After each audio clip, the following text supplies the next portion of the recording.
Hello friends, welcome to how to do channel. நீங்கள் எப்படி இருக்கீங்க?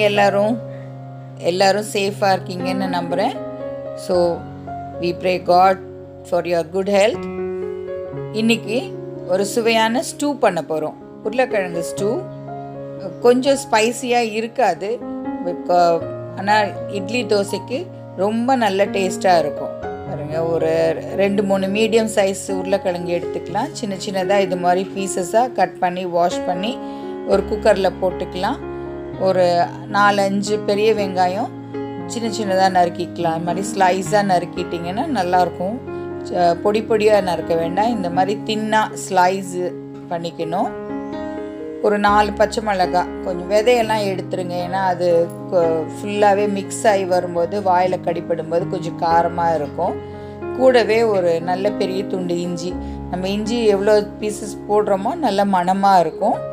கொஞ்சம் தண்ணி, ஒரு 1/2 டம்ளர் தண்ணி ஊற்றிடுங்க. அப்புறம் தேவையான அளவுக்கு உப்பு போட்டுட்டு நீங்கள் குக்கரை மூடி வச்சிடலாம். இப்போ குக்கரை மூடிட்டு விசில் போட்டுருங்க.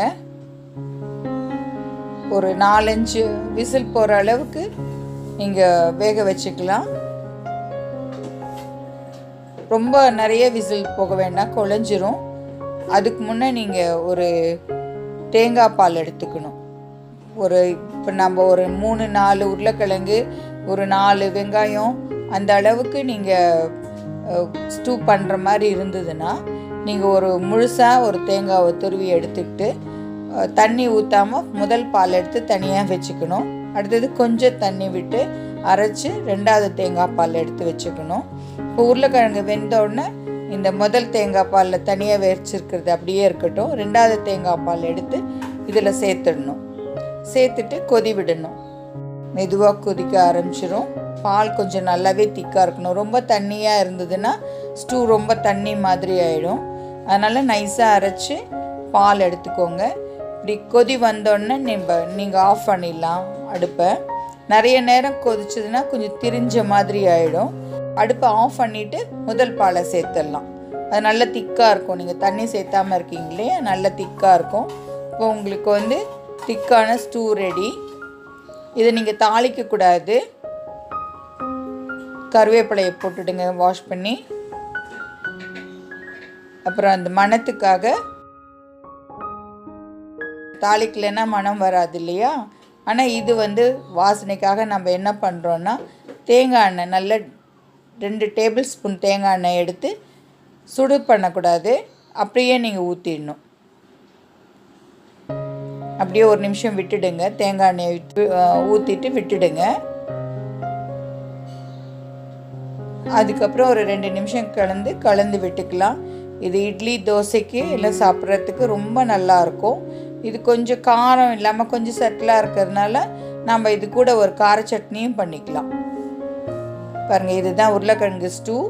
தோசைக்கு ரொம்ப நல்லாயிருக்கும், இட்லிக்கும் நல்ல சுவையாக இருக்கும். நீங்கள் இப்போ அந்த கார சட்னி எப்படி பண்ணிக்கிறதுன்னு பார்த்துக்கலாம்.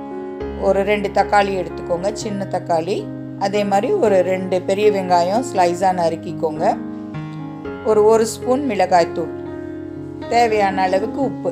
இது எல்லாத்தையுமே சேர்ந்து மிக்சியில் நல்லா அரைப்பட்டுக்கணும். அவ்வளோதான்.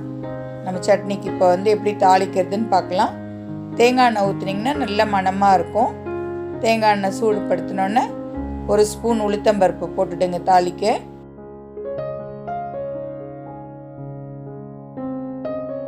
உளுந்து நல்லா செவந்த உடனே கடுகு போட்டுடுங்க.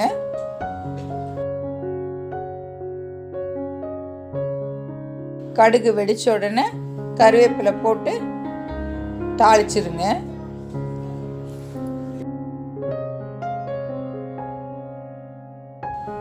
இப்போ உங்களுக்கு கார சட்னி ரெடி. இட்லிக்கோ தோசைக்கோ ஸ்டூவும் இந்த கார சட்னியும் ரொம்ப டேஸ்டியாக இருக்கும். அந்த ஸ்டூ கொஞ்சம் உங்களுக்கு காரம் கம்மியாக இருக்கும். இந்த வெங்காய சட்னி உங்களுக்கு நல்ல ஸ்பைஸியாக இருக்கும்போது 2 காம்பினேஷனும் சேரும்போது உங்களுக்கு இன்னும் 2 கூட இட்லி சாப்பிட்லாம் போல் இருக்கும். சாப்பிட்டு நாளைக்கு பண்ணி சாப்பிட்டு பார்த்துட்டு எனக்கு மறக்காமல் கமெண்ட்ஸ் போடுங்க, சரிங்களா? இந்த சட்னியும் ஸ்டூவும் உங்களுக்கு பிடிச்சிருந்தா லைக் பண்ணுங்கள், ஷேர் பண்ணுங்கள், சப்ஸ்கிரைப் பண்ணுங்கள். தேங்க்யூ.